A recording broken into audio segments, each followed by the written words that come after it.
Go ahead, please. Thank you, Abdullah, for asking me to do this talk. Stabilization plaque in acute coronary syndrome. We'll move a little bit from complication by aggressive lowering of LDL. This is my disclosure. Let me start with a case presentation.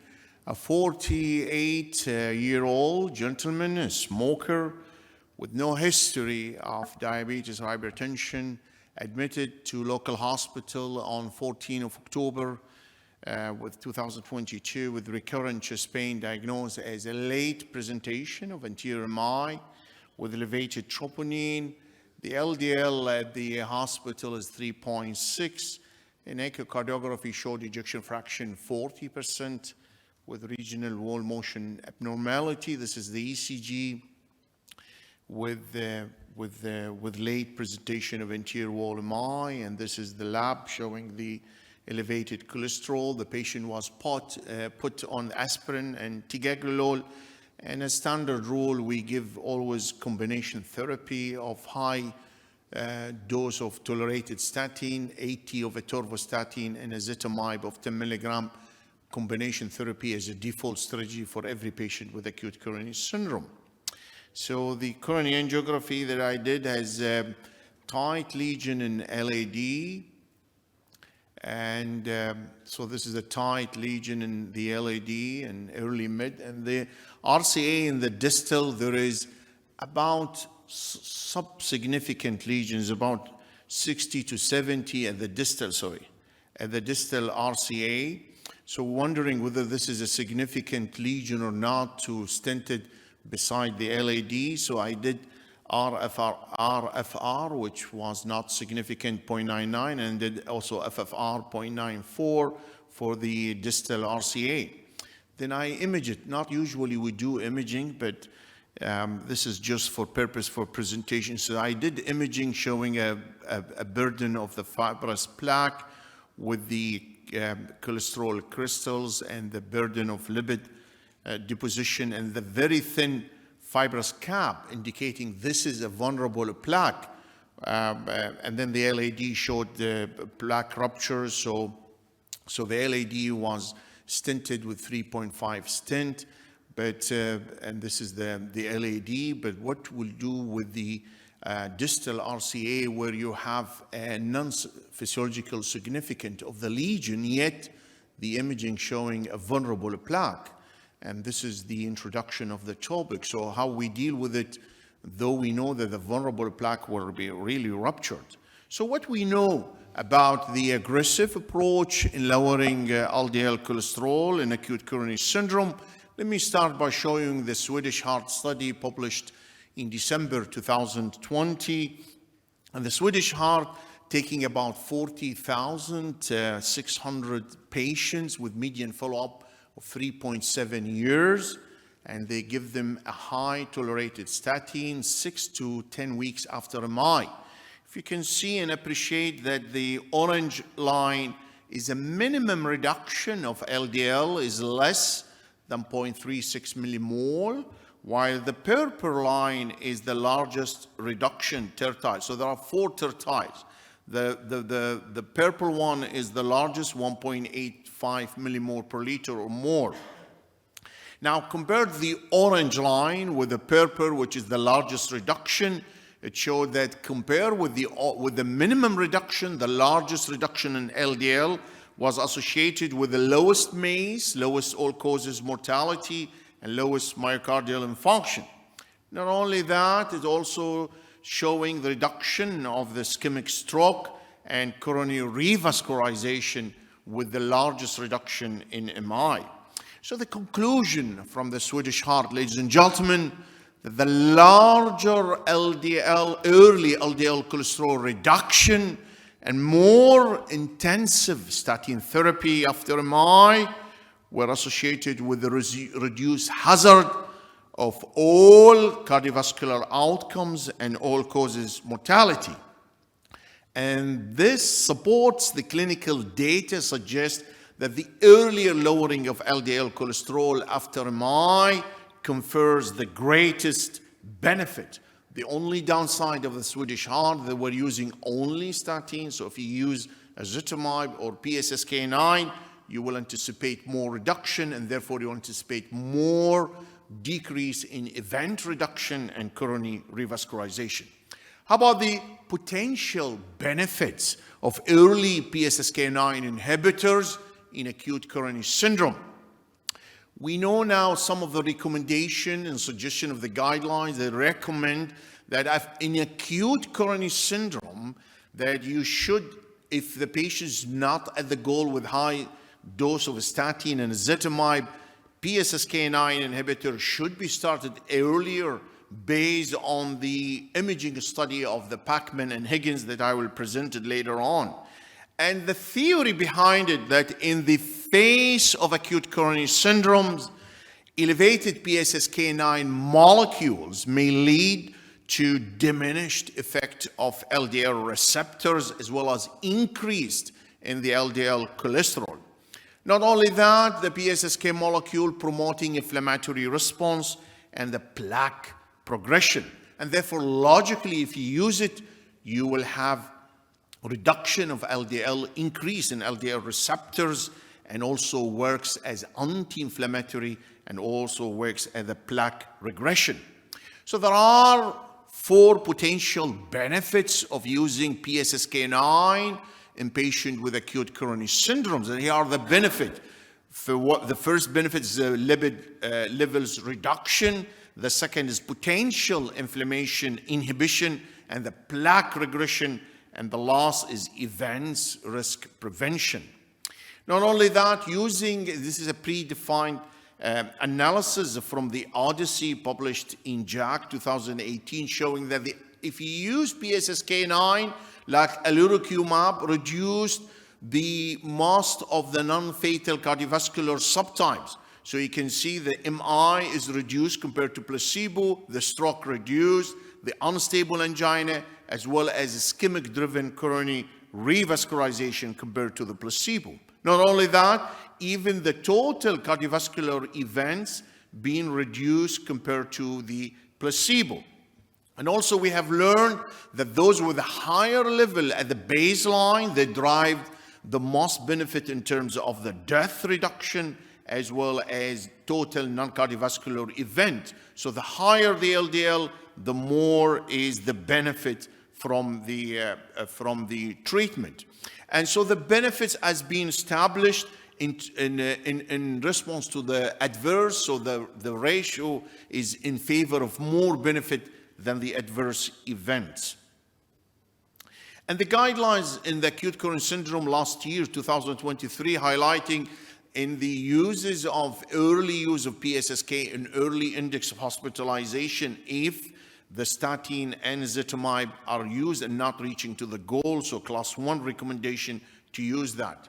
And this is the Causa-Cray publication in 2022, how we know that to use medication double versus triple therapy if you have a very high risk group. So every patient coming with acute coronary syndrome is a very high risk, and then you can give upfront of statin ezetimibe, then delayed giving upgrade of the statin, then wait, and then ezetimibe. So we give upfront from beginning in every patient with acute coronary syndrome. However, we consider some types of the patient are the extreme high-risk patients, and those with acute coronary syndrome with the peripheral vascular disease or polyvascular disease or multivessel coronary artery disease, multiple stents, or familial hypercholesteremia. Those are a very or extreme risk, and then we give them the triple therapy of statin, ezetimibe, and PCSK9 inhibitors. And this is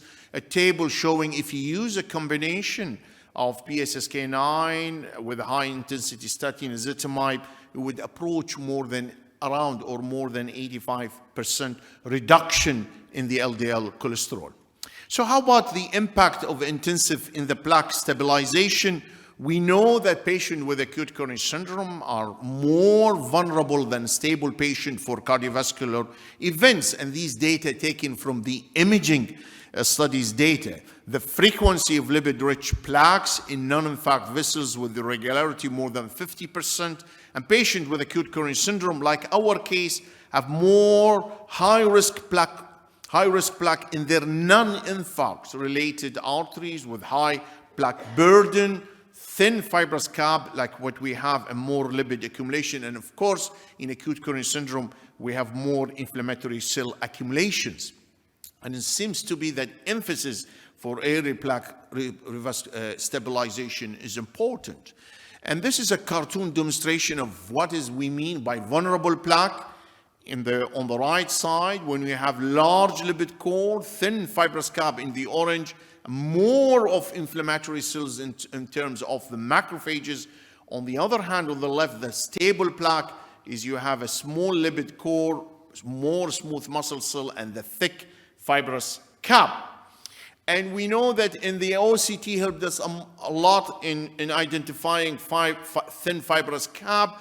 And this thin fibrous cap defined any measurement less than 65 micrometers considered a thin fibrous cap. And we know from the old data that if you leave a thin fibrous cap with FFR not significant, although here borders line of significance 0.81, but there you look to the plaque, after 10 months, this patient was not treated aggressively, that this plaque ruptured in acute coronary syndrome with acute closure of the vessel with the thrombus burden in that.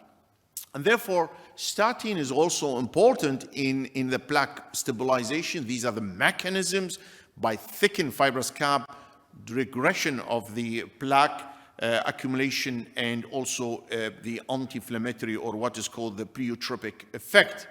And here's some data evidence how statin, this is a 9-month study, where they give at the baseline statin, measuring the thin fibrous cap, and after 9 months it become very thick, from 90 micrometers to the 310, and so render the small cap to thick, and this is preventing the vessel from future coronary vascular events. So you make it a thick, stable fibrous cap. How about the role of PCSK9 inhibitors in stabilization of the plaque? Higgins' study is the one published in February 2021, using, this is the design, using 161 patients with non-ST segment elevation MI, given PCSK9 in form of evolocumab versus the placebo, and went up to 50 weeks, almost a year, and measuring with OCT and IVUS. And these are the summary of the results. The fibrous cap thickened on the green is more thickened than the placebo with all significant p-value.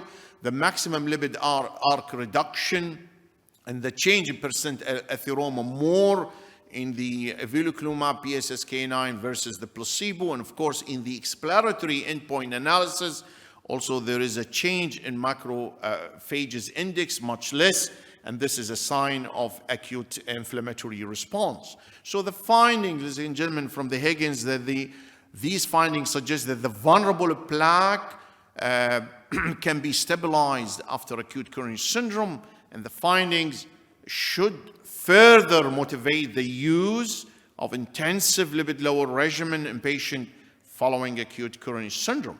The other imaging study is the PLAQUE, published in JAMA 2022, taking more patients, around 200 patients, with the acute coronary syndrome of both STEMI and non-STEMI. So the Higgins taking only non-STEMI patient, while in this study taking STEMI as well, and in 300 patients using 3 modalities of imaging or studies: the IVUS, the near-infrared spectroscopy, and OCT. Again, study up to 52 weeks, so up to 1 year almost.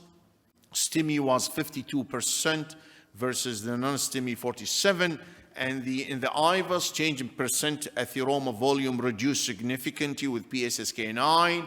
The lipid burden in near-infrared spectroscopy reduced with the PCSK versus placebo, and the thickness of fibrous cap is more thickened than the placebo. And this is the summary of the 3 modalities at the baseline and after 52 weeks. You can see the black burden in the near is reduced. The fibrous cap is more thickened from 56 to 158, and the percent of atheroma volume reduced much, compared to the placebo. So the conclusion from the PLAQUE trial, ladies and gentlemen, these findings indicated removal of coronary plaque regression, lipid core reduction, and plaque stabilization with the alirocumab, and provided mechanistic rationale in favor of early initiation of very intensive LDL cholesterol after acute MI. So what we have learned, this is my last part of the topic, that the coronary atheroma regression, ladies and gentlemen, is a function of LDL lowering. The more we get the LDL down, the more the coronary atheroma regression we are getting. And the other things we have learned, that in the Higgins, which is acute coronary syndrome, Gluckov is stable. In the acute coronary syndrome, the change in percent of atheroma volume is more than the stable patient, and the plaque regression is more than a stable patient. So in acute coronary syndrome, you're getting more reduction in the atheroma volume. And also we learned that there is a linear relationship between LDL and percent of atheroma volume, and in the opposite, in the fibrous cap, the more you get LDL lower, the more you get thickening of fibrous cap, and here you render the vulnerable plaque to the small stable plaque. Timing and benefit of intensive therapy, we have learned from the PLAQUE and the Evobax that when you start treatment, the early reduction as early as 4 weeks. There are Chinese data showing that the plaque is getting modified in early as 4 weeks and onward. So you're getting some plaque stabilization of initiation as early as 4 weeks.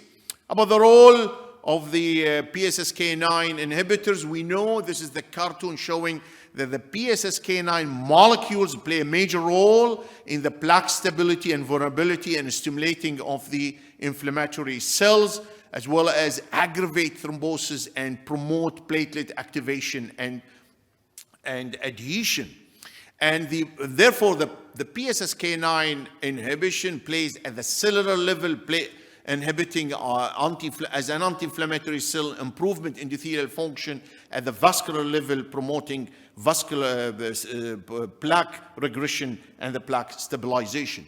One more thing about the role of lipoprotein little a. We know PCSK9 can reduce indirectly lipoprotein little a. In the alirocumab, almost 26%, and evolocumab, almost 27%. And we know very well that the lipoprotein plays a major role as atherosclerotic cardiovascular disease and aortic stenosis.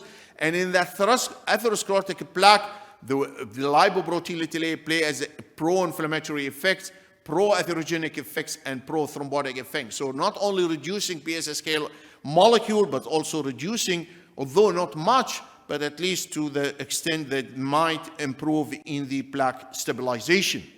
Finally, is ezetimibe having additive effects or synergistic in addition to PCSK? A lot of people remove ezetimibe from the equation when they use triple therapy, especially after acute coronary syndrome.